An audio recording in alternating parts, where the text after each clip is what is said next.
Mike's Daily Podcast.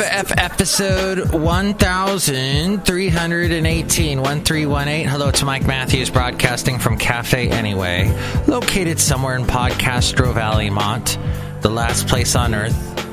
It's a podcast that comes out of a restaurant where the guy, the 40-something-year-old host, he tells you about the news going on at this moment. Mike's Daily Podcast. But if you're listening to this like 12 years from now, please just, realize this is a snapshot. Mike's Daily Podcast. A snapshot of the times that we're living in. Wait a minute. 20 years from now, I'll be 60-something and I will, have a bunch of wrinkles every single place. I'm getting them now all over my face. But it's all right because I know I've lived. Mike's Daily Podcast. And you gotta show the marks of your life. But don't be like a rock star. Mike's Rockers today, Daily, they dye their hair Podcast. black. Yeah! Black.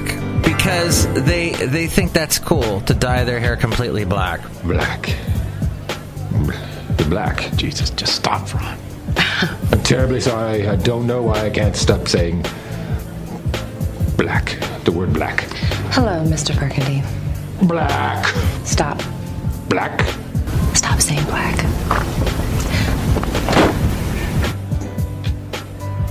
Black. If I don't say it, I'll pass out. Look who just walked in while we were talking about rock stars, how they like to dye their hair black, and then put way too many tattoos on their body. They cover themselves in black dye and black ink, is what I'm saying.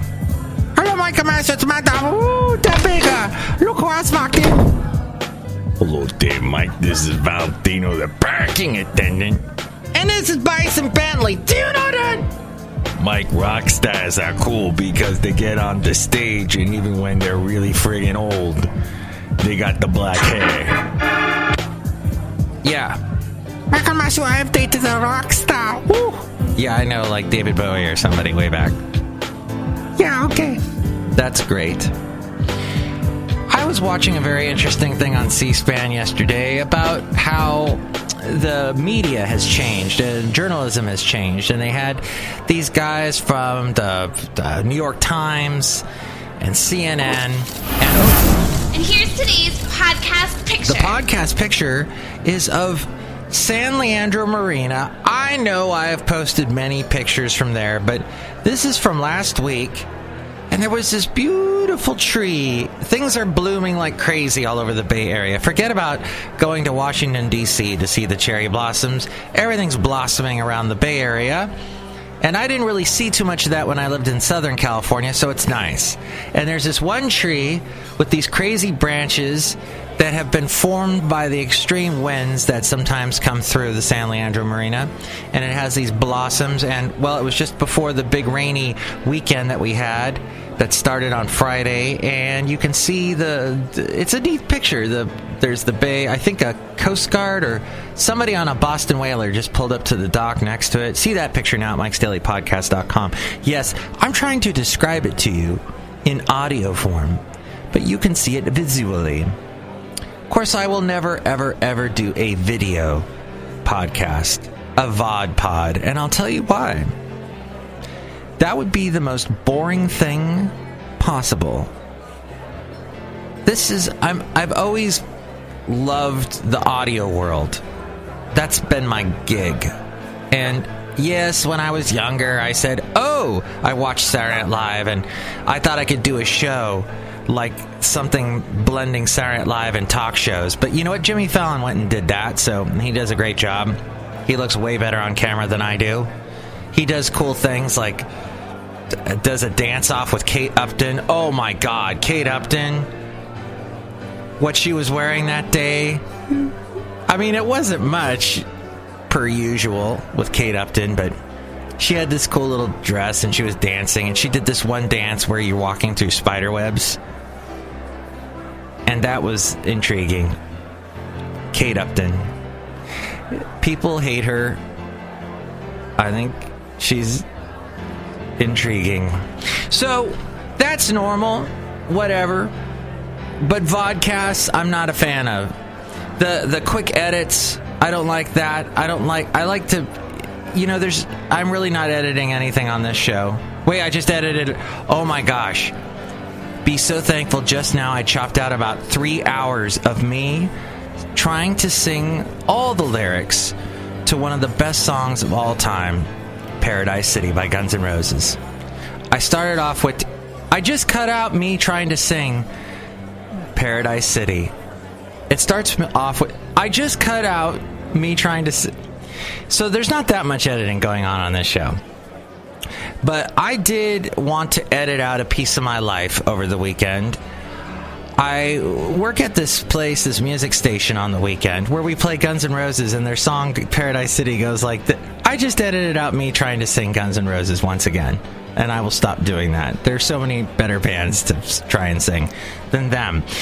But this young lady that works there, she and another young lady that worked there, they were talking to me. And the topic turned to age. And I've talked about this one girl. I've gone roller skating with her and her friend before. And she said basically that because I was coming out of the roller skating rink with them, I was walking outside and I slipped on some grass because the grass was wet. Because we've been getting a lot of rain in the Bay Area. And I slipped and kind of almost fell, but I caught myself. And this girl said, "Oh, Mike, don't fall. You're so old, you'll die. If you fall down, you'll die." So she and I had a conversation, and yet again age came up as we spoke this weekend. And not only age, but we were talking about flaxseed, we were talking about working in radio, we were talking about this podcast. She said, "Do you get paid to do this podcast?" And I said no. And she said, "Then why do you do it?" And I said, "Well, why do we do anything that we get?" She goes, "I don't make any money here." And I said, "Well, why do you do this? Why do you do radio?" "Well, I need to put it on my resume because I'm going to a state school and blah, blah, blah." So with all the ageist comments that were coming at me over the weekend, I wanted to edit that out, as I have edited out Paradise City, which goes a little like, I just edited out me trying to sing it once again, and I will never, ever bring up Paradise City ever again. So, what I'm saying is, sometimes we need a... Oh, that was what the journalists were saying on C-SPAN, was that they don't like bloggers, which leads me back to vloggers and podcasting. And they said, we don't like bloggers because they don't have editors. See, working here at the New York Times, I have an editor that edits what I say, said this journalist. And the fake news media, they don't have editors and blah. It all has to do with the editors. It all has to do with someone censoring you and making sure that what you're saying, giving you a second opinion. And maybe that's what's wrong with this show, is I don't have an editor. I have an internal editor that helps out a little bit, so I guess in some ways I have an editor. But yeah, maybe you're listening to the show because there is no editor involved. I'm just talking straight to you. Whatever. Cafe whatever. Ooh, I don't have that anymore, do I? Oh, here it is. Anyway. Cafe anyway. Anyway. That's what I was wanting to get to today. And I haven't brought up Basil the Boxer yet. Well, there, I just did. The wonderful website, MIKEs-DAILY-PODCAST-1318-Editor, where now I'm up to D. I've gotten through all the C's, A, B's, and C's of people that I've interviewed on Mike's Daily Podcast. I'm alphabetizing all the interviews. But you can hear all of them at MIKEs-DAILY-PODCAST.com and help out the show through that Amazon link. Click on that and buy whatever it is you're going to buy. That helps us out. There's also the link to PayPal. And you can become an inglorious Mike's Daily Podcaster through that. MIKEs-DAILY-PODCAST.com. And now, a segment called Do You Know Dat? Bison Bentley, take it away. It's Bison Bentley's Do You Know Dat? Hey, this is Bison Bentley, and Mike Matthews has a couple of stories that'll make you want to ask yourself, do you know that? Do you know that? Do you know that? So the big news today, pivoting off what the White House considers a successful U.S. missile strike in Syria, the Trump administration sent a not-so-subtle message yesterday to North Korea. Don't risk being next. With growing signs that North Korea's Pyongyang may be preparing a sixth nuclear test, a U.S. aircraft carrier strike force near Singapore was diverted north toward the Korean peninsula.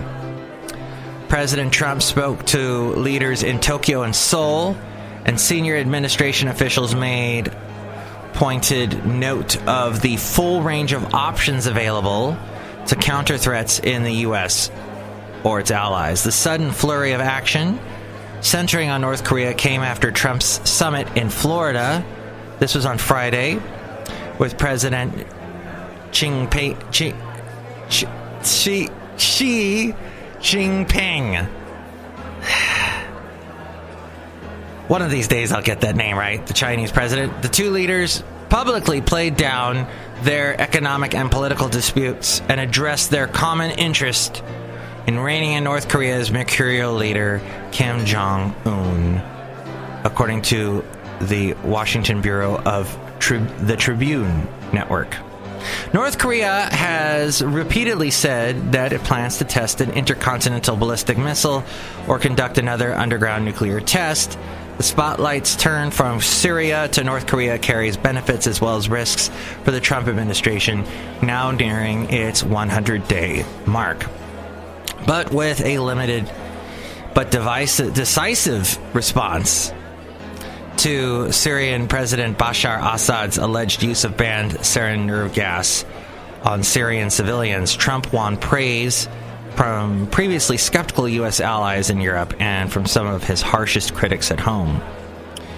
Which leads us to the midterm elections. And The Hill website has said that Republicans control both the House and Senate, but the unified GOP Congress might not last past the midterms. House Republicans are seeing signs that Democrats could take a significant number of House seats in the 2018 elections. Now, we didn't hear that last election. We heard that maybe in the Senate, Democrats would take some seats, but that didn't happen. President Trump's approval rating currently sits in the low 40s, a historic low for this point in a presidency. It'll be interesting to see, though, if we see some change with that after the Syrian strike. The GOP Congress, meanwhile, has achieved no major legislative goals in Trump's first 70 days in office. As you know, the whole healthcare thing went bust. Questions about Russia's interference in the 2016 election and the FBI's investigation into possible collusion between Moscow and the Trump campaign continue to cast a shadow over the government and distract from the party's legislative efforts. Enthusiasm on the left is high, giving Democrats hope that they will fill their coffers and increase voter turnout in special elections like the nationally watched House special election in Georgia. Still, there's plenty of time for things to change over the next 19 months. Winning back the House will be an uphill climb for Democrats, even in the most favorable circumstances, since the way district lines are drawn means that only a few dozen seats are seen as competitive. But early signs are positive for Democrats. The case for Democratic gains is bolstered by the historical trend that sees the president's party typically lose seats in the midterm. Meanwhile, hackers have gotten into Texas. Dallas city officials said on Saturday that a hacker is to blame for setting off all the city's 156 emergency outdoor sirens that wailed for an hour and a half overnight. Woke everyone up, and everyone was really upset.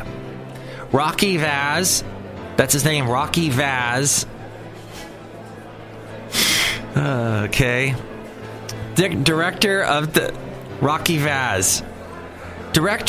the city's Office of Emergency Management in Texas, said engineers determined an unidentified hacker somewhere in the Dallas area was responsible, but has not been tracked down. The hacker tricked the system to send repeat signals, activating each siren 60 times during the night. So that started around 11:42 on Friday night and continued until 1:17 on Saturday.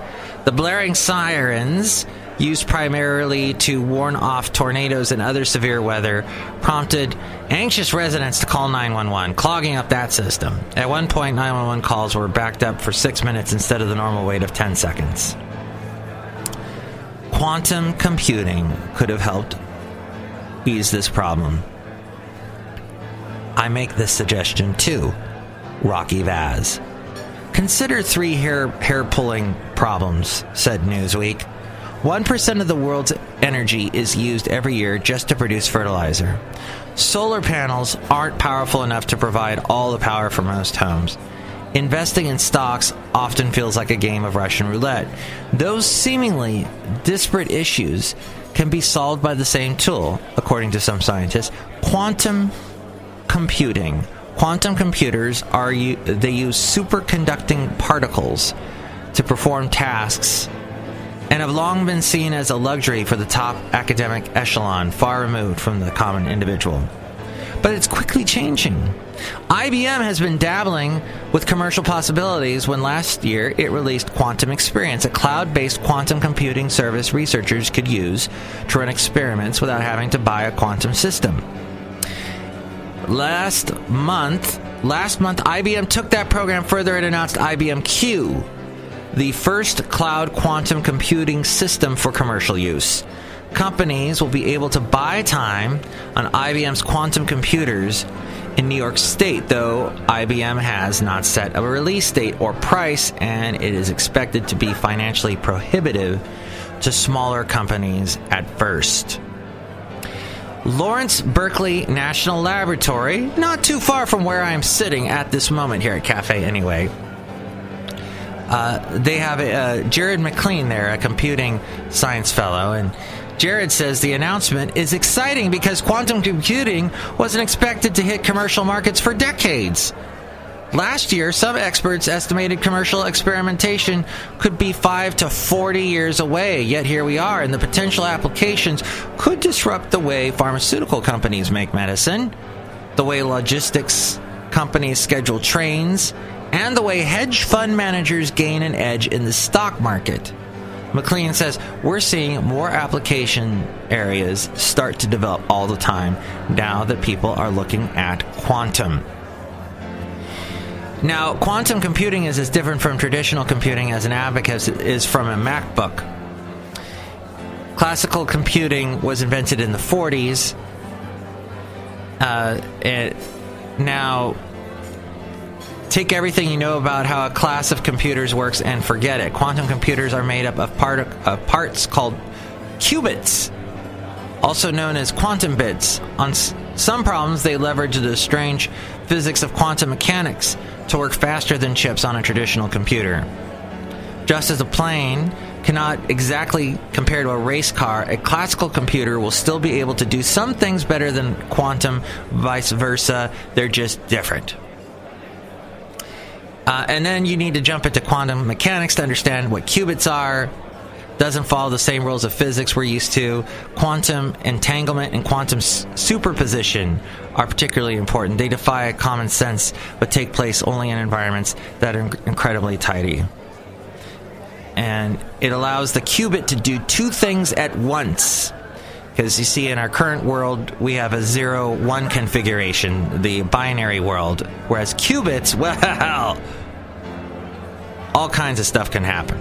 And now I have completely lost you.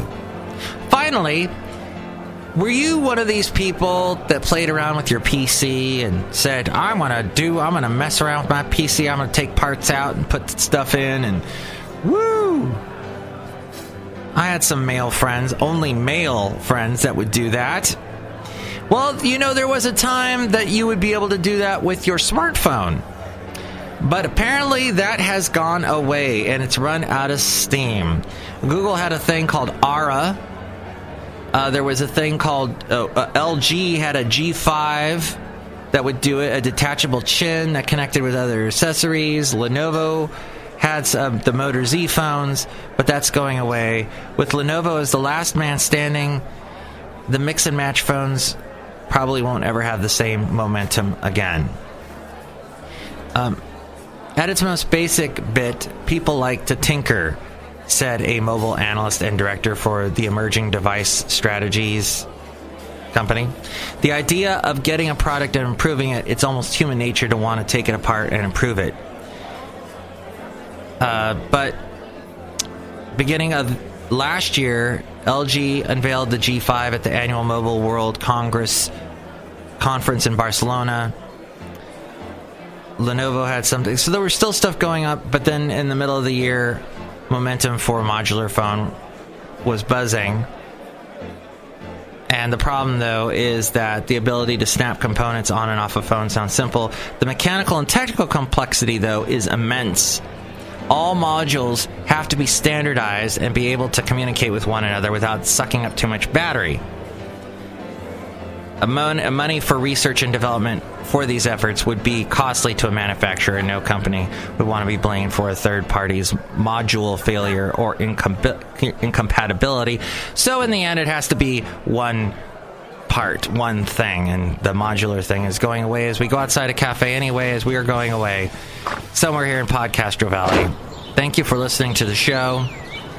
I tried to inform you with the help of a little bit of an internal editor and a little bit of help from CNET on that last story.